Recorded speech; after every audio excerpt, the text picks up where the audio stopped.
Hi hello வணக்கம் viewers. இன்னைக்கு நம்ம மாஸ்டர் பீஸ் பிக்கில் பார்க்க போகிற படங்கள் 3. இந்த வாரம் நம்ம பிடிச்ச தரமான 3 மிஸ்டரி சஸ்பென்ஸ் த்ரில்லர் படங்களை பார்க்க போகிறோம். இந்த 3 படங்களும் பார்த்தீங்கன்னா ஒரு பயங்கரமான கிளைமேக்ஸ் கொண்ட படங்கள் தான்.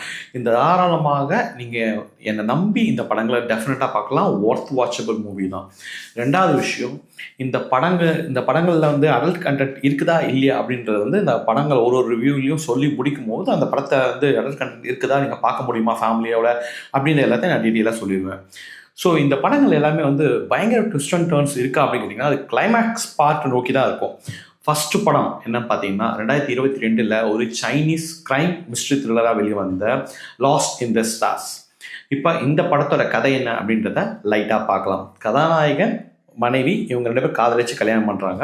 ஒரு கப்பல் கல்யாணம் ஆகி ஒரு வருஷமாச்சு. ஃபர்ஸ்ட் ஆனிவர்சரி நம்ம செலிப்ரேட் பண்ணணும் அப்படின்றதுக்காக இவங்க ஒரு ஐலாண்டு போயிட்டு ஹோட்டலில் ஒரு ரூம் போடுறாங்க. என்ன காலையிலேருந்து பார்த்தா அவங்க கதாநாயகன் வந்து மனைவியை காணும். ஸ்டேஷனில் போய் கம்ப்ளைண்ட் பண்ணுறாரு. இப்போ அவர் சொல்கிறது வந்து கொஞ்சம் கொஞ்சம் ஒரு மாதிரி தான் இருக்குது.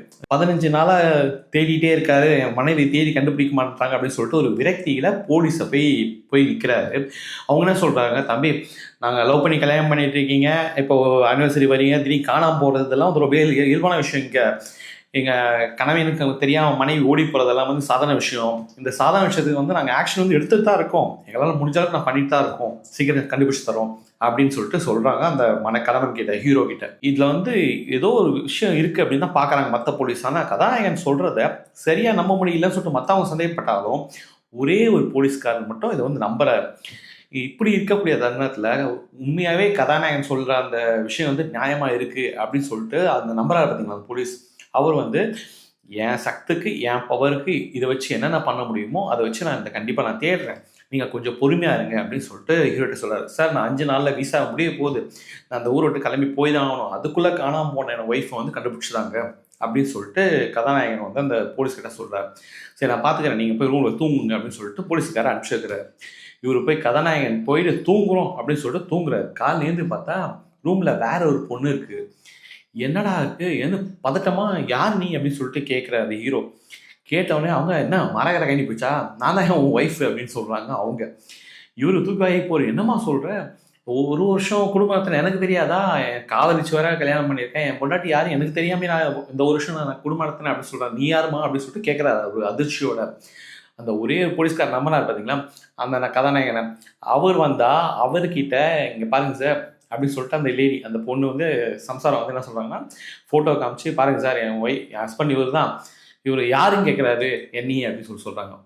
என்னத்தை சொல்கிறேன், இது மரியாதையாக இதோட ஊரை விட்டு கிளம்பிடு அப்படின்னு சொல்லிட்டு போய் சொல்கிறார். இதுக்கப்புறம் இந்த படத்தில் என்னென்ன நடந்தது, நம்மளே எதிர்பார்க்காத விஷயங்கள், அடுத்தடுத்து கிளைமேக்ஸ் நோக்கி நடந்த சம்பவங்கள் தான் இந்த படத்தோட மொத்த கதையே.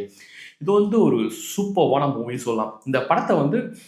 இந்த படத்தோட கிளைமேக்ஸ் ட்விஸ்ட் வந்து செமையான ட்விஸ்ட்டு. ஆனால் இந்த படம் பார்க்கும்பொழுது 1960 வந்த ஒரு தெறிக்க விட்ட ஒரு தமிழ் மிஸ்டிக் த்ரில்லர் படம் ஒன்று இருக்குது, ஒரு பறவைன்னு சொல்லிட்டு முடியும். அந்த படம் உங்களுக்கு ஒரு பயங்கரமாக நடிப்பு, திலகம் நடிச்சிருக்காரு அந்த படத்தில்.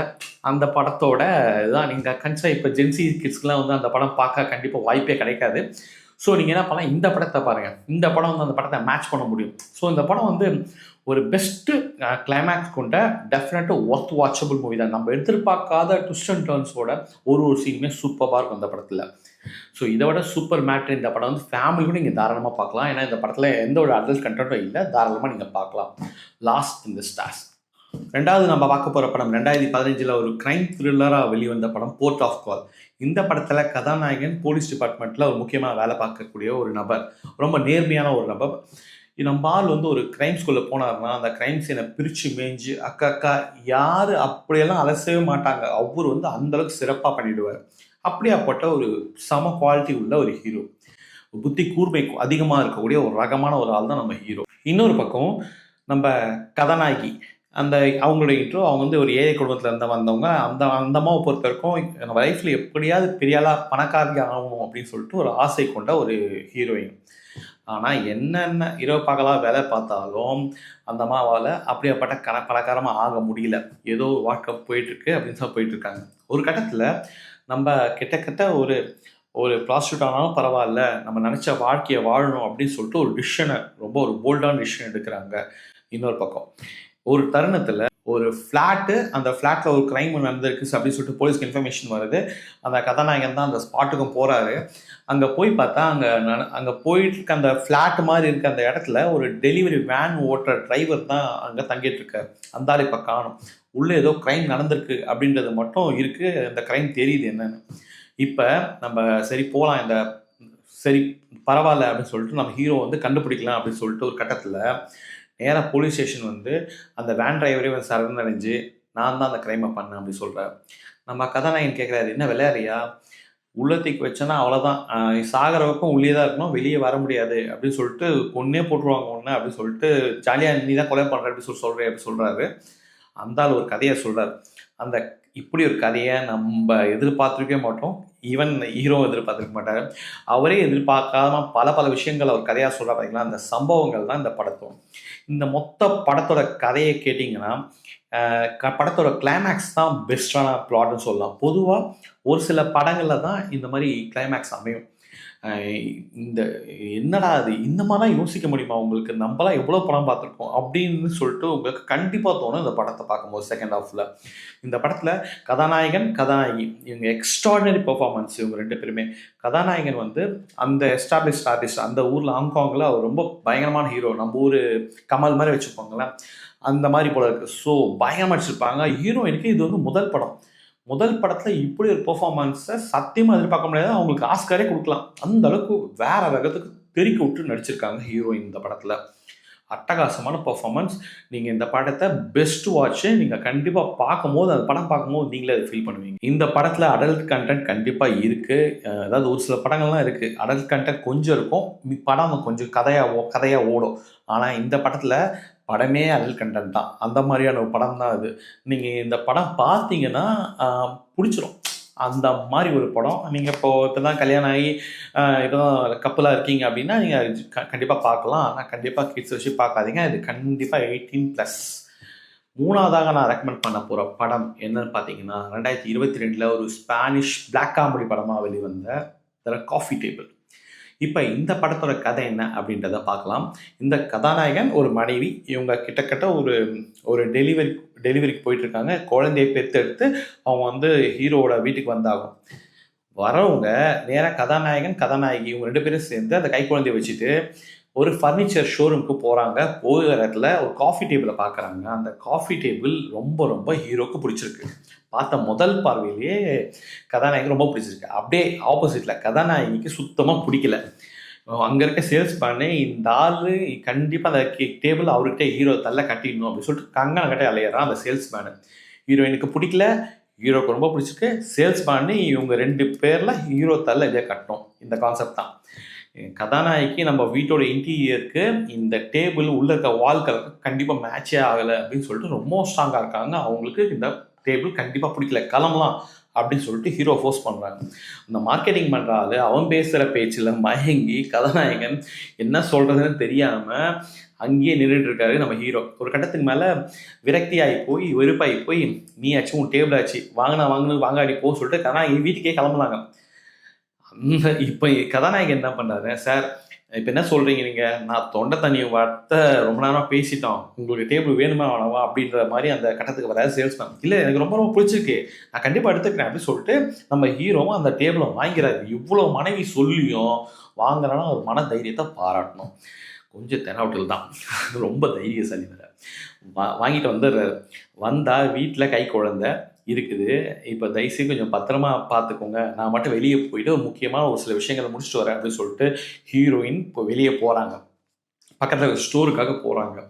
அவங்க போன தருணத்தில் நம்ம அது அப்படியே இருக்காரு, பார்க்குறாரு, குழந்தைய கொஞ்சிட்டே இருக்குது, என்ன பண்ணுறது அப்படின்னு சொல்கிறதா கண்டிப்பாக பண்ணும்போது என்ன அந்த புதுசாக ஒரு ஐட்டம் வந்துச்சு. அந்த ஐட்டம் நம்ம கண்ணு மாடி இருக்கும்போது ஓப்பன் பண்ணாமல் இருந்தால் அப்படியே ஒரு மாதிரி ரொம்ப இதுவாக இருக்கும் பார்த்தீங்களா. அந்த எதிர்பார்ப்பு அதிகத்தோடு என்ன பண்ணுறாரு, ஓவர் ஆர்வத்தில் நம்ம ஆள் அந்த காஃபி டேபிளை இவரே வந்து இன்ஸ்டாலேஷன் பண்ண ட்ரை பண்ணுறாரு. பிரித்து எல்லாம் அசம்பிள் பண்ண செட் பண்ண சொல்லிட்டு செட் பண்ணி பார்த்தா அந்த காஃபி டேபிள் ஆடுது, சரியாக நிற்க மாட்டேங்குது. ஏன்னா அங்கே கரெக்டாக தான் நிற்குது, இங்கே நான் சரியாக நிற்க மாட்டேங்குது, ஆடுது அப்படின்னு சொல்லிட்டு ஒரு யோசனை ஹீரோக்கு. அப்போ தான் ஒரு விஷயத்தை கண்டுபிடிக்கிறாரு. மொத்தம் 5 ஸ்க்ரூ இருக்கும், அதில் 4 ஸ்க்ரூ தான் இருக்குது, ஒரு ஸ்க்ரூ இல்லை, மிஸ்ஸிங். நேராக கடைக்கு கால் பண்ணி தயவுசெய்து அந்த 5வது ஸ்க்ரூவை கொடுத்து அனுப்பிச்சிரு, கொடுத்தா தான் அவ்வளோதான், இல்லை எனக்கு உடனே வேணும் அப்படின்னு சொல்லிட்டு பயங்கரமாக எஸ்கலேட் பண்ணுறோன்னு சொல்லிட்டு பயங்கர டென்ஷனாக பேசுகிறாரு, பயங்கரமாக கத்துறாரு. ஸோ உட்காந்து வெயிட் பண்ணுறாரு, பரவாயில்ல அப்படின்னு சொல்லிட்டு. அன்றைக்கி அந்த வீட்டில் நடந்த சம்பவம் வந்து உலகத்துலேயும் எந்த வீட்லேயும் அந்த சம்பவங்கள் நடந்திருக்காது. நம்ம யோசிக்கவும் முடியாத சம்பவங்கள் தான் இந்த படத்தோட மொத்த கதை. சொல்கிறத விட நீங்கள் இந்த படத்தை பாருங்கள், அப்படியேப்பட்ட படம் இது. அந்த மாதிரி நீங்கள் எதிர்பாராத ஒரு சம்பவங்கள் இந்த படத்தில் பெஸ்ட்டாக இருக்குது. படத்தை பொறுத்த வரைக்கும் ரொம்ப ரொம்ப ஸ்லோ ட்ராமா. ஒரு சீனில் கூட இது ஸ்லோ ட்ராமான்றதை நீங்கள் ஃபீலே பண்ண மாட்டீங்க, அந்த அளவுக்கு பெஸ்ட்டாக கொடுத்துருக்காங்க.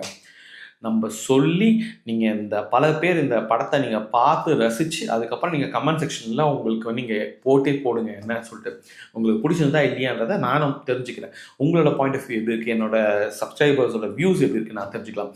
பரபரப்பில் உச்சியில் ஆடியன்ஸை எப்படி உட்கார வைக்க முடியுமோ அதை வந்து முக்கியமாக ஹீரோ வந்து என்ன பண்ண போகிறான் அப்படின்ற ஒரு சிச்சுவேஷன் பார்த்தீங்களா, நம்ம அந்த யோசிக்கும் பார்த்தீங்கன்னா என்ன தான் பண்ண போகிறான், என்ன நடக்க போகுதுன்னு.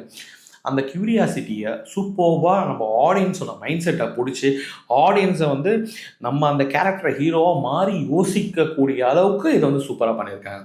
நம்ம அந்த கதாபாத்திர வடிவமைப்பு பார்த்தீங்கன்னா எப்படி வந்து அவன் யோசிப்பான் அப்படின்றத நம்ம தேட்டருக்குள்ளே போய் நம்மளே அதை ஃபீல் பண்ணுற அளவுக்கு ஒரு தரமான த்ரில்லர் மூவி தான் அந்த மூவி.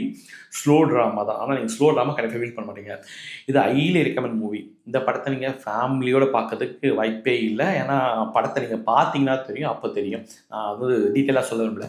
கப்பலாக இருந்தால் தாராளமாக அந்த படத்தை பார்க்கலாம். இருந்தாலும் நீங்கள் முதல்ல பார்த்துக்கோங்க, அதுக்கப்புறம் ஃபேமிலியாக அதாவது ஒய்ஃபை கூப்பிட்டு பார்க்கலாமா வேணாமா அப்படின்னு சொல்லிட்டு நீங்களே டிஷ்ஷாக எடுத்துக்கோங்க. தனியாக பார்க்குறது அட்வைசபிள். இந்த 3 படங்களும் இந்த வாரத்தில் பாருங்கள். உங்களுக்கு பிடிச்சிருந்ததுன்னா நம்ம கமெண்ட் செக்ஷனில் போடுங்க, பிடிச்சிருக்கே இல்லைன்றது. ஒன்றுக்கு ஒன்று சலிச்சது இல்லை. அந்த 3 படமுமே ஒரு வேறு ரகத்தில் வேறு விதமான அட்ராக்ஷன் உங்களுக்கு கொடுக்க படங்கள் தான். சட்டப்பட்டு நீங்கள் கண்டிப்பாக பார்க்கலாம். இந்த விமர்சனம் நான் தனித்தனியாக பண்ணலாம் அப்படின்னு நினச்சேன். இல்லை இந்த 3 படத்தையும் கொடுக்கலாமே சேர்ந்து. உங்களுக்கு அந்த ஏதாவது ஒரு படத்தை மிஸ் பண்ணிட்டீங்கன்னா கூட கண்டிப்பாக அந்த 3 படத்தையும் படம் பாருங்கள். பார்த்துட்டு அடுத்த வாரமும் நான் இதே மாதிரி ஒரு வீடியோ போடுறேன், ஒரு 3 பெஸ்ட் த்ரில்லர் க்ரைம் மூவிஸாக கொடுக்குறேன்.